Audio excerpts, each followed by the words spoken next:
이스라엘의 위대한 왕이었던 다윗은 목동이었죠.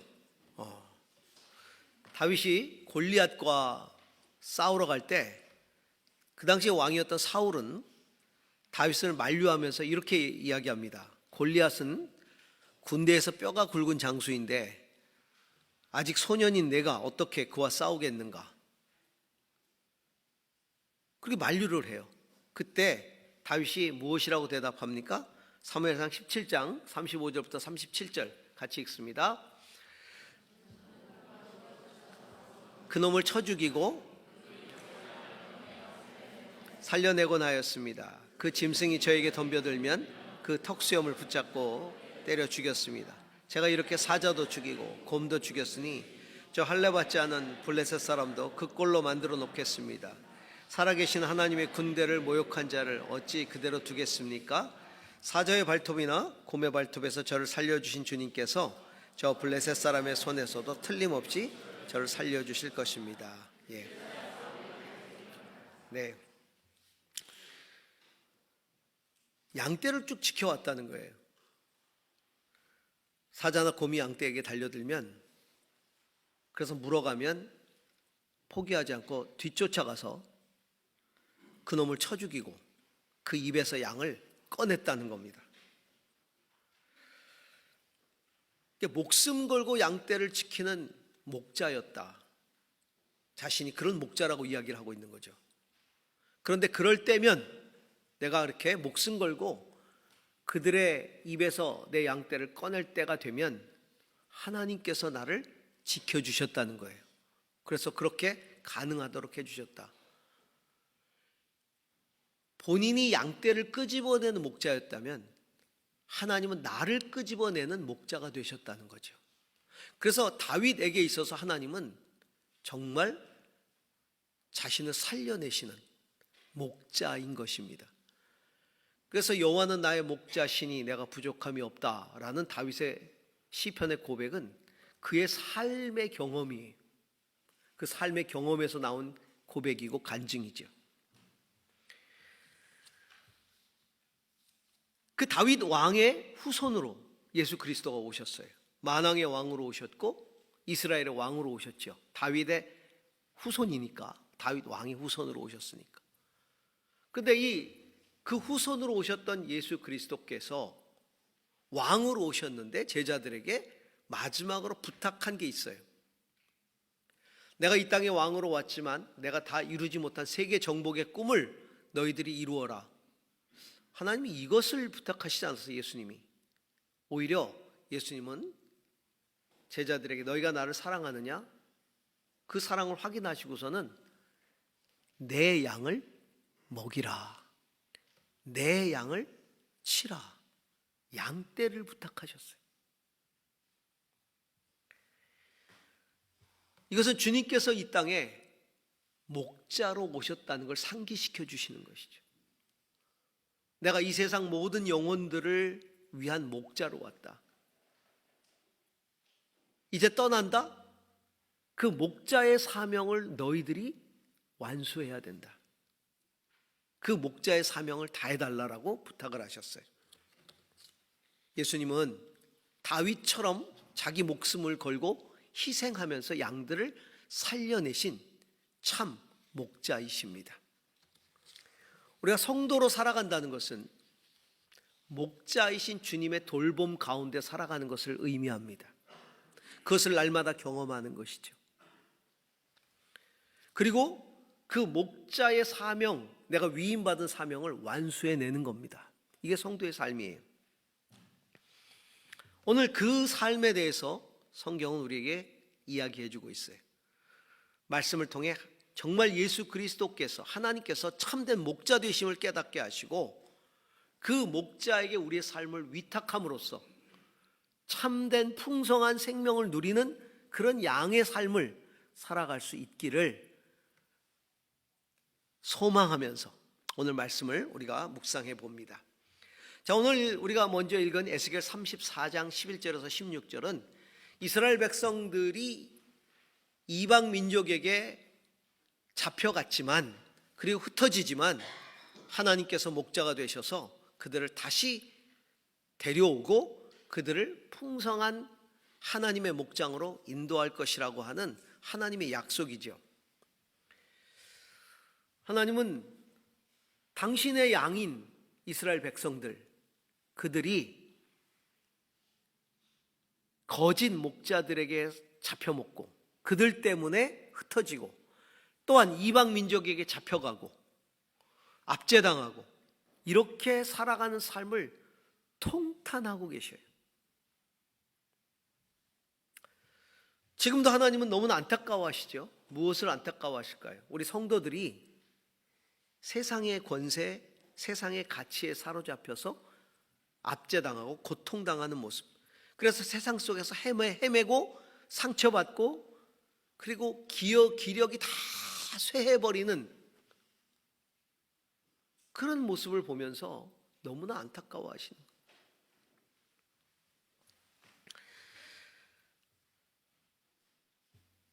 이처럼 비참하게 된 데는 이유가 있다, 주님 말씀하시는 거예요. 왜 이스라엘이 이렇게 비참한 양이 되어버렸을까? 자, 에스겔 34장 8절 같이 읽습니다. 에스겔 34장 8절입니다. 같이 읽습니다. 나 주 하나님의 말이다. 내가 나의 삶을 두고 맹세한다. 내 양떼가 약탈을 당하고 내가 온갖 들짐승에게 공격을 당하고 사륙당하여 그들의 먹이가 된 것은 목자가 없기 때문이다. 내 목자들이라고 하는 자들은 내 양떼를 찾으려고 나서지 않았다. 그 목자들은 양떼를 잡아서 자기들의 배만 채우고 내 양떼는 굶겼다. 예, 지도자들 때문이라는 거예요. 성도들이 이 세상 살면서 존재감을 상실하고 눌리고 조롱당하고 풍성한 영적인 축복을 누리지 못하는 것은 지도자들 때문이다. 뭐 교회 지도자들일 수도 있고 또한 세상에서 성도들을 리딩하는 크리스찬으로서의 지도자들일 수도 있죠. 그들이 목자이신 아버지의 마음을 제대로 깨닫지 못하고 있다. 그리고 제대로 먹이지 못하고 있다. 그것 때문이에요. 그리고 그들이 삶의 자리에서 영적 리더로서의 영향력을 발휘하지 못하기 때문이다. 근데 하나님께서 이런 이유 때문에 참 사실은 양들을 위임해 주셨는데 그 위임받은 목자들이 제대로 목양을 하지 못하고 있는 그것 때문에 고통스러워하는 양들을 그냥 내버려 두시느냐? 그렇지 않다는 거예요. 하나님이 친히 목자가 되셔서 그들을 되찾아 오시겠다. 흩어진 양들을 되찾아 오시겠다. 병든 양들을 고치겠다. 줄인 양들을 먹이겠다 라고 말씀하시는 거죠. 헤매는 건 찾아오고 집 잃은 것 데려오고 다리가 부러진 것 싸매주고 약한 것은 튼튼하게 해주겠다라고 말씀하고 있는 거죠. 다윗이 맹수를 쫓아가서 그 입을 찢어서 벌리고 양들을 빼내어 되살려 오듯이 하나님이 당신의 백성들을 절대로 놓치지 않고 다시 되찾아 오신다. 그러시면서 이렇게 말씀하세요. 내 양떼를 구해내겠다. 내 양떼를 데리고 오겠다. 내가 그들을 먹이겠다. 내가 직접 내 양떼를 눕히겠다. 하나님 반복해서 강조하는 건 내 양떼라는 것. 성도는 하나님의 양이에요. 하나님의 것이. 베드로에게도 그랬잖아요. 네가 날 사랑하느냐? 내 양을 먹이라. 네 양이 아니라 내 양을 먹이라고 말씀해요. 우리 성도는 하나님 아버지의 양이에요. 그 얘기는 무엇입니까? 하나님의 마음은 언제나 당신의 양떼에게 있다는 거예요. 떠나지 않는다는 겁니다. 그 눈은 항상 양떼를 주목하고 계시고 그 귀는 항상 양떼의 소리에 귀를 기울이시고 그 발은 언제나 양떼를 향해 달려간다는 거죠. 양들에게 때로는 목자가 안 보일 때도 있어요. 느껴지지 않을 때도 있죠. 목자의 소리가 안 들릴 때도 있어요. 목자가 나에게 관심을 갖지 않고 있구나라고 느껴질 때도 있다. 멀리 있다고 느껴질 때가 있어요. 그런데 목자이신 하나님은 한시도 양떼에게서 눈을 떼지 않으시고 늘 귀를 기울이시고 늘 도우실 준비를 하고 계시는 것이죠. 저희 그 손주 아이가 저희 집에서 났어요. 그래서 집에서 태어났고 계속해서 키웠어요. 그러다가 이제 한 6개월 지났나요? 그때 이제 옆으로 이사를 나갔어요. 그래도 매일매일 보러 옵니다. 정이 깊이 들었죠. 너무 잘 알아요. 태어날 때부터 봤으니까. 알기 때문에 사랑해요. 사랑하기 때문에 항상 늘 마음이 거기 있어요. 그렇죠? 이게 자식 키울 때하고 또 다르더라고요. 이게 마음이 좀 특별해요. 그래서 제가 요즘은 하나님 아버지의 사랑이라고 말하기 전에 하나님 할아버지 사랑 뭐 이렇게, 하나님의 사랑은 아버지의 사랑을 뛰어넘는다. 하나님 할아버지 할머니의 사랑, 물론 아이가 울 때는 하미하고 울어요. 하비하지 않고. 근데 이제 하나님 할머니 사랑 뭐 이런 거죠. 하나님 할아버지. 근데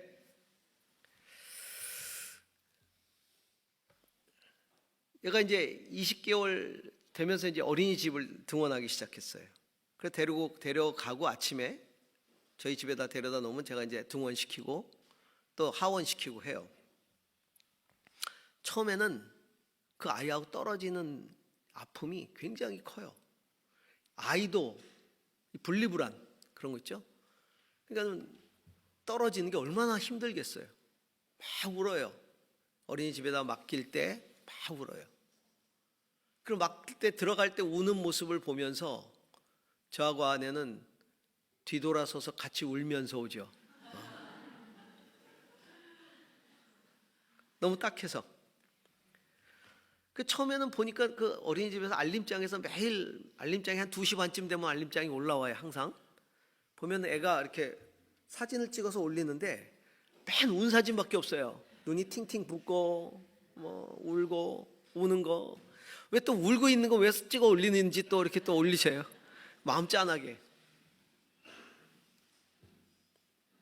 근데 시간이 한 달쯤 지났어요. 지금 뭐 물론 여전히 아침에 갈 때는 안 가려고 하죠.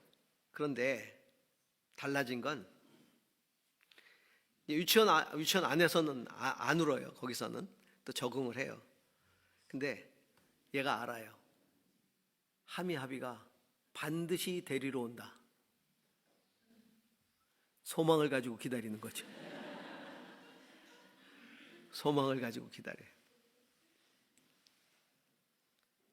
그래서 애를 데리러 올 때 이름을 부르면 달려와서 확 달려서 하미 하면서 안겨요. 또 너무 보고 싶었을 때는 울어요. 확 달려오면서 울어요. 요즘 1시간 연장을 했는데 울면서 와요. 그 1시간 연장 때문에. 근데 그 알림장이 한 2시쯤 되면요 자꾸 들어가요. 오늘 어떻게 지냈나? 사진이 올라왔나? 뭐라고 쓰셨나? 이게 아버지 하나님 마음이에요. 하나님은 세상에서 우리가 어떻게 사는가에 너무나 관심이 많으세요. 왜냐하면 하나님 우리를 지으셨잖아요. 우리의 삶에서 눈을 떼시지 않아요. 내가 하나님을 느끼지 못해도, 하나님과 멀리 떨어져 있는 것처럼 느껴져도 하나님은 주목하고 계세요. 내 인생을 주목하고 계세요. 오늘은 무엇 때문에 아파하지는 않는지, 무엇 때문에 힘들어하지는 않는지, 우리의 삶에 어떤 고통은 있는지 하나님은 정말 세심한 관심을 갖고 계세요. 때로는 느껴지지 않을 수 있어요. 멀리 계시다고 생각되어져요. 그러나 여러분 기억하세요. 하나님 반드시 나에게 다가오세요. 필요할 때, 필요한 시간에 나를 찾으러 오세요. 그래서 우리의 믿음은요, 그 하나님을 신뢰하고 기다려야 돼요. 하나님 나를 반드시 되찾으신다. 하나님은 나를 반드시 다시 인도하신다. 그게 하나님 사랑이에요. 마치 제가 알림장에 뭐라고 이 아이 소식이 적혀졌는가 궁금해하듯이 하나님은 우리의 인생에 그렇게 궁금해하신다니까요. 너무너무 궁금해하세요. 그게 하나님이세요. 그게 하나님이신 거예요. 하나님 우리 인생에 찾아오셔가지고 부를 때 우리는 달려가서 안기는 거죠. 하나님. 힘들었던 시간 때문에 울면서 안기기도 하고 때로는 기쁘게 안기기도 하고 그렇게 목자이신 하나님과 우리는 삶 속에서 동행하는 겁니다. 그런 동행함이 저와 여러분 가운데 있기를 바랍니다. 하나님은 양떼를 다시 찾아오시는데 그 양떼를 찾아오시기 위해서 그 찾아오는 사명을 아들 예수 그리스도께 맡기신 거예요. 그 아들을 양떼 찾아오는 목자로 보내셨어요. 근데 목자인데 그냥 찾아오는 게 아니라 목숨 걸어야 된다는 거예요. 다윗이 목숨 걸고 맹수에게서 찾아왔듯이 그 아들도 목숨 걸고 그 양떼를 찾아오라는 거예요. 자, 요한복음 10장 11절에서 13절 한번 보시기 바랍니다. 함께 읽습니다.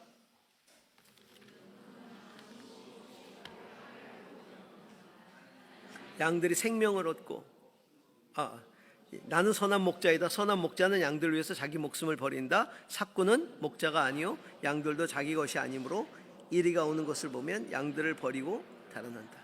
그러면 이리가 양들을 물어가고 양떼를 흩어버린다. 그는 삭군이어서 양들을 생각하지 않기 때문이다. 예수님은 당신을 선한 목자라고 선언하셨어요. 선한 목자 기준이 뭐예요? 예수님이 선언하시는 선한 목자의 기준은 양떼를 위해서 목숨을 버린다는 거예요.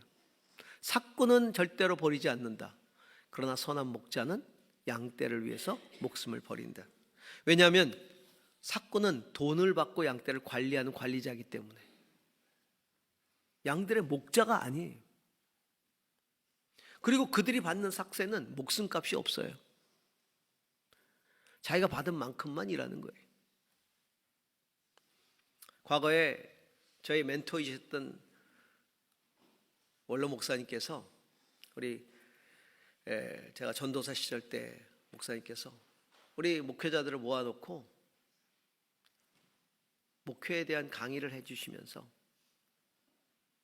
선한 목자가 무엇인가에 대해서 얘기해 주셨어요. 여러분은 삭군이 무엇인지 아십니까? 그랬어요. 삭군은 월급 받고 월급 받은 만큼 일하는 사람입니다. 밥값 제대로 하는 사람입니다. 이거예요. 의아했어요. 밥값 제대로 하는 사람이 삭군입니다. 우리는 밥값 제대로 하는 사람을 충실한 일꾼이라 그러잖아요. 그 사람 밥값 한다 그러잖아요. 근데 문제는 밥값만 하는 게 문제입니다. 그러시더라고요. 밥값만 하는. 목자는 밥값만 하는 리더가 아닙니다. 목숨을 걸어야 합니다. 그러시더라고요. 목숨을 걸어야 합니다. 그 기억이 지금도 나요. 삭군은 목숨 안 겁니다. 밥값에는 목숨값이 들어있지 않기 때문에.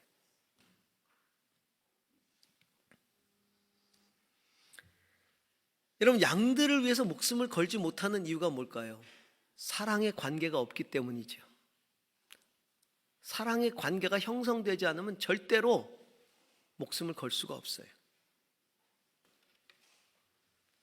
목자는 목숨을 걸 만큼 사랑합니다, 양들을.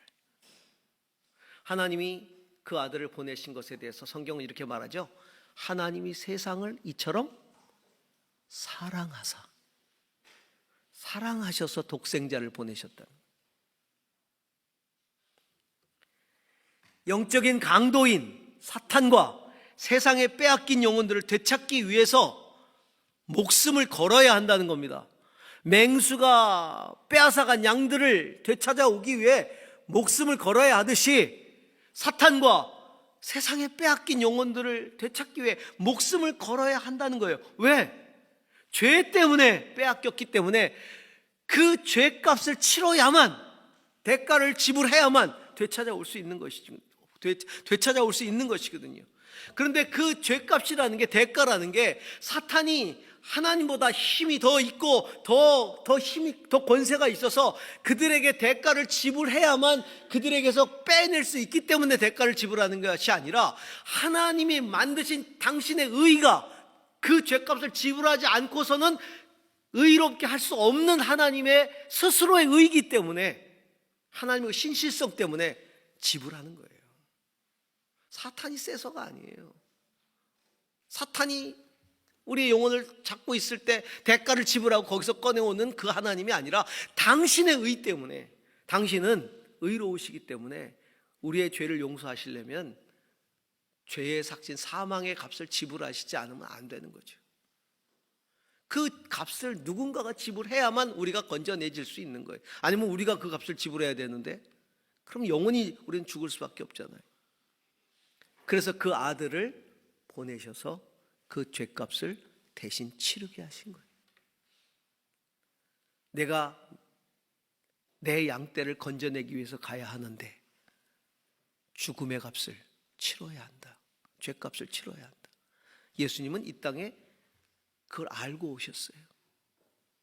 그리고 그 값을 치르시고 양떼를 건져내신 거예요.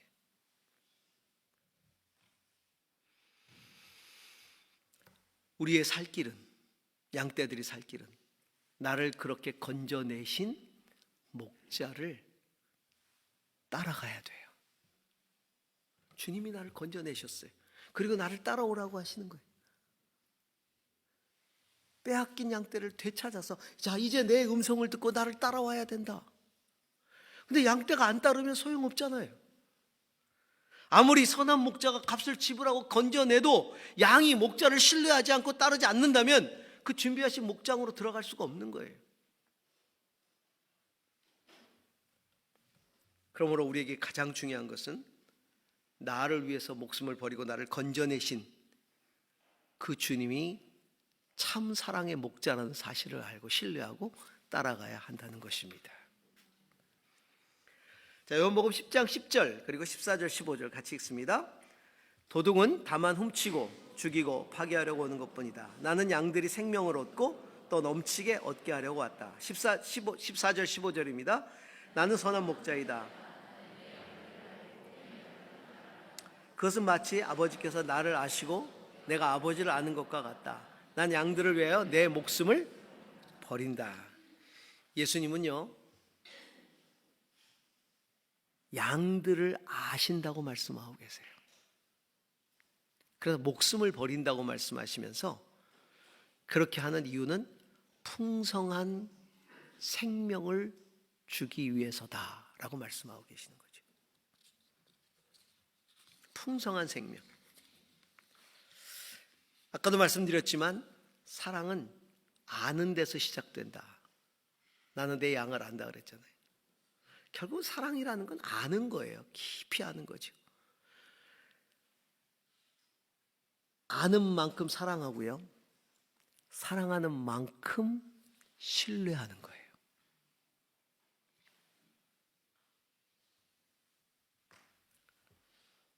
아까 아이 등원시키는 얘기를 제가 드렸어요. 너무 힘들어요, 아침에 갈 때.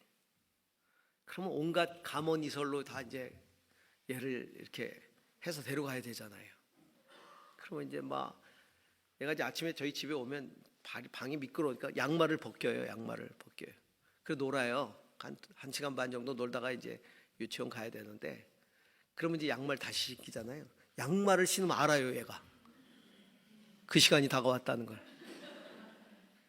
그래가지고 막 울면서 안 간다고 그러고 막 그래. 그때부터 이제 온갖 이제 감언이설이 다 동원되는 게 선생님, 친구 다 나오는 거죠. 고양이, 바깥에 고양이 있다. 뭐부터 시작해서 이제 멍멍이 보러 가자. 이제 그래도 가는 길에 이렇게 곳곳에 이렇게 고양이도 있고 이 멍멍이도 있고 그래요. 이제 아예 관심을 끌 만한. 그러면서도 이제 문득문득 이제 생각이 나는 거잖아요. 안 간다고. 그러면 이제 할머니가 갔다 오면 딸기 줄게, 귤 줄게 이제 약속을 해요. 그리고 데리고 가요. 이제 올 때 딱 데려오잖아요. 그러면 딱 할머니 품에 안겨가지고 바로 그걸 기억하고 있어요. 딸, 이거 딸기예요. 딸. 기, 이거 귤이에요. 기. 어떻게 그걸 기억하고 있는지 모르겠어요. 아침에 그 징징거리면서 들은 소리를 깊은 신뢰가 있어요. 그 깊은 신뢰가 어디서부터 와요? 자기를 사랑하는 거 알거든요. 자기를 사랑하는 거 알아요. 데리러 가면요, 눈도 안 뜨고 그냥 웃으면서 하미 하고 달려오거든요. 그 사랑은 약속을 지킨다는 거 알아요. 신뢰하는 거예요. 자, 아는 만큼 사랑한다 그랬죠? 사랑하는 만큼 신뢰한다 그랬잖아요. 우리는 믿어야 돼요. 뭘? 목자가 온 것은 양으로 생명을 얻되 풍성하게 얻게 하려고 오셨다. 우리에게 풍성한 은혜를 주신다는 것을 우리는 신뢰해야 돼요. 여러분, 신앙은 버티는 게 신앙이 아니에요. 세상을 어떻게든지 내가 신앙으로 하여튼 간신히 버텼다, 신앙 잃어버리지 않았다, 이게 신앙이 아니라, 신앙이라는 것은 신앙 안에서 우리의 삶이 풍성한 생명, 풍성한 은혜, 풍성한 능력, 풍성한 기쁨, 풍성한 축복, 풍성한 것들을 누리는 거예요. 그것은 상황에서 비롯되는 게 아니라 신뢰에서부터 비롯되는 거예요. 하나님이 나에게 그것들을 주신다는 거예요. 풍성하게 주신다는 거지. 풍성하게 주신다. 신뢰하는 것만큼 그 신뢰가요, 그래요. 오면 막 딸기 주면 막 딸기 막 엎치고 먹어요. 막 딸기 먹고 기울 먹고 막 그래요. 그러다가 배가 차면 그때부터 할머니 한 입, 할아버지 한 입. 배고플 땐 절대 안 주죠. 저는 그 모습을 보면서 우리 모습 같아요. 우리가 하나님 신뢰하면서 달라고 막 그러는데, 우리가 채워져야 하나님 생각한다니까. 그제서야 비로소. 더 깊은 신뢰는 뭐예요? 합이 한 입, 자기 한 입. 이게 하나님께 영광 돌리는 거 아니겠어요? 내가 채워져야 영광 돌리는 게 아니라.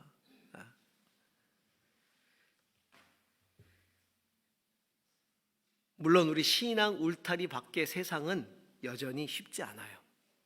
그렇지만 나를 위해서 목숨을 버리신 주님이 지금도 내 손을 붙들고 이끌어 가고 계세요. 인도하시고 보호하시고 공급해 주세요.